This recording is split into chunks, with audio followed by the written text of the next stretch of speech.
Sahabat setia Gowor yang dikasihi Tuhan, Shalom. Hari ini adalah Senin 27 Mei 2024. Kita awali pekan ini, ayo dengan katakan I love Monday. Dengan penuh semangat dan rasa syukur kita mau jalani hari ini dalam nama Tuhan.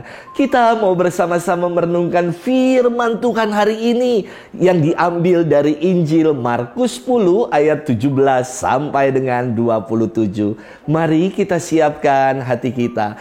Haleluya, haleluya, haleluya, haleluya. Yesus Kristus telah menjadi miskin sekalipun ia kaya, supaya kalian menjadi kaya berkat kemiskinannya. Haleluya, haleluya, haleluya, haleluya. Tuhan bersamamu dan bersama rohmu. Inilah Injil suci menurut Markus. Dimuliakanlah Tuhan. Pada suatu hari, Yesus berangkat meneruskan perjalanannya. Maka datanglah seorang berlari-lari mendapatkan dia, dan sambil bertelut di hadapannya, ia berkata, "Guru yang baik, apa yang harus kuperbuat untuk memperoleh hidup yang kekal?" Yesus berkata kepadanya, "Mengapa kau katakan aku baik? Tak seorang pun yang baik selain Allah. Engkau tentu mengetahui segala perintah Allah. Jangan membunuh, jangan berzina, jangan mencuri, jangan mengucapkan saksi dusta, dan jangan mengurangi hak orang. Hormatilah ayah ibumu." Kata orang itu kepada Yesus, "Guru, semuanya itu telah kuturuti sejak masa mudaku."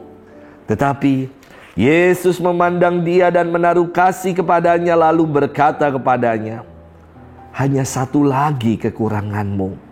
Pergilah, jualah apa yang kau miliki dan berikanlah itu kepada orang-orang miskin, maka engkau akan memperoleh harta di surga. Kemudian datanglah kemari dan ikutlah aku." Mendengar perkataan Yesus itu, orang itu menjadi kecewa lalu pergi dengan sedih, sebab banyaklah hartanya. Lalu Yesus memandang murid-murid di sekelilingnya dan berkata kepada mereka, "Alangkah sukarnya orang yang beruang masuk ke dalam kerajaan Allah." Murid-murid tercengang mendengar perkataan itu, tetapi Yesus menyambung lagi, "Anak-anakku, alangkah sukarnya masuk ke dalam kerajaan Allah. Lebih mudah seekor unta melewati lubang jarum daripada seorang kaya masuk ke dalam kerajaan Allah." Para murid semakin gempar dan berkata seorang kepada yang lain, "Jika demikian, siapakah yang dapat diselamatkan?" Yesus memandang mereka dan berkata, "Bagi manusia hal itu tidak mungkin, tetapi bukan demikian bagi Allah, sebab bagi Allah segala sesuatu adalah mungkin." Demikianlah sabda Tuhan. Terpujilah Kristus. Sahabat setia Gowor yang dikasihi Tuhan, Shalom, salam sejahtera untuk kita sekalian. Konon katanya itu orang yang beras Tionghoa atau orang Tionghoa itu pinter-pinter dagang dan pinter hitung. Itu udah diturunkan urat dagangnya dan kemampuan untuk berhitung dari para leluhur. Konon dikatakan demikian. Namun ya, saya bermenung, orang tua saya itu ya selalu aja pernah yang namanya gulung tikar, alih profesi ini dan itu. Namun ia tetap selalu berjuang supaya anak-anaknya bisa makan, keluarga bisa tercukupi kebutuhannya. Saya kira yang paling ditekankan dalam tradisi Tionghoa bukan soal urat dagang atau pintar berhitung, bukan. Tetapi yang ditanamkan dalam tradisi Tionghoa adalah kegigihan atau punya semangat juang yang tidak loyo, tidak pantang menyerah. Itulah yang selalu diajarkan dalam tradisi Tionghoa. Sahabat setia Gowor yang dikasihi Tuhan, Firman hari ini mengisahkan seorang yang datang kepada Yesus dan sambil berlutut ia bertanya kepadanya, "Guru yang baik, apa yang harus kuperbuat untuk memperoleh hidup yang kekal?" Terkesan orang yang datang ini, dia pengen beli hidup yang kekal itu.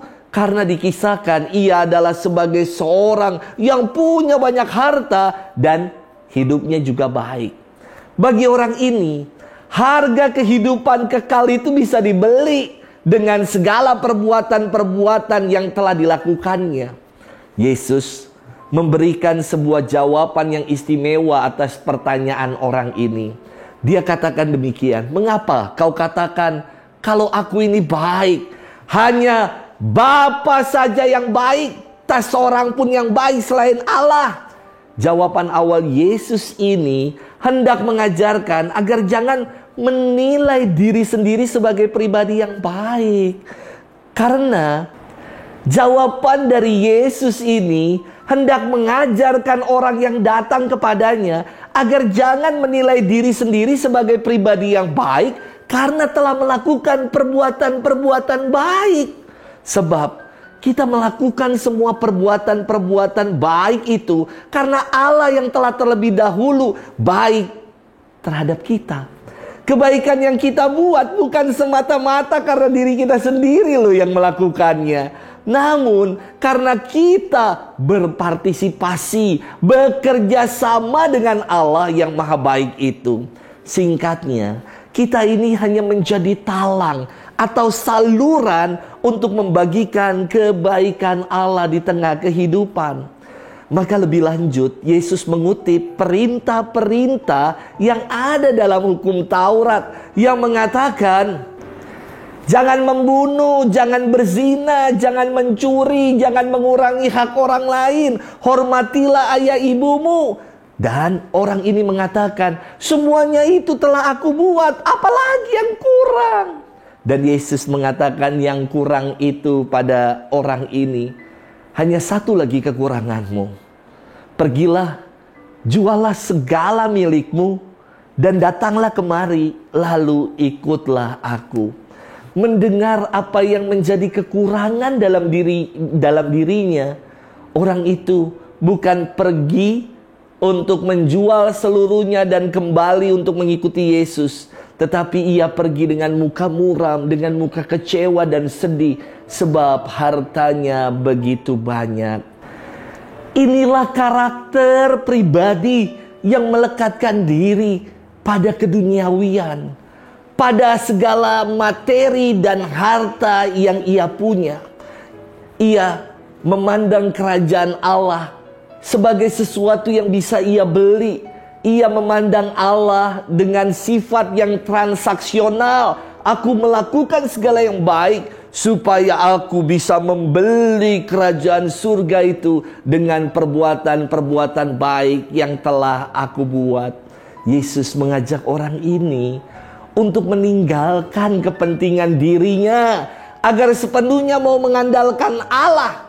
Namun orang ini malah memilih untuk meninggalkan Tuhan. Bukannya meninggalkan seluruh harta bendanya untuk ikut Tuhan, malah sebaliknya ia tetap berpegang, tetap melekat pada segala hartanya dan malah memilih untuk meninggalkan Tuhan.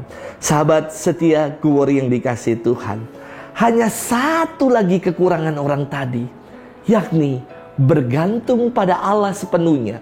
Kehidupan kekal bukanlah perkara berapa banyak kebaikan yang telah kita buat, namun sikap hidup kita yang sepenuhnya percaya dan mau menunaikan apa yang menjadi kehendak Allah. Gak pernah saya menemukan di Tokopedia ataupun di Shopee yang menjual yang namanya kerajaan Allah. Karena kerajaan Allah tidak bisa dibeli, tetapi kerajaan Allah ditawarkan bagi mereka yang takwa, yang mau berserah kepadanya. Selamat bermenung dan Tuhan memberkati kita selalu. Dalam nama Bapa dan Putra dan Roh Kudus. Amin.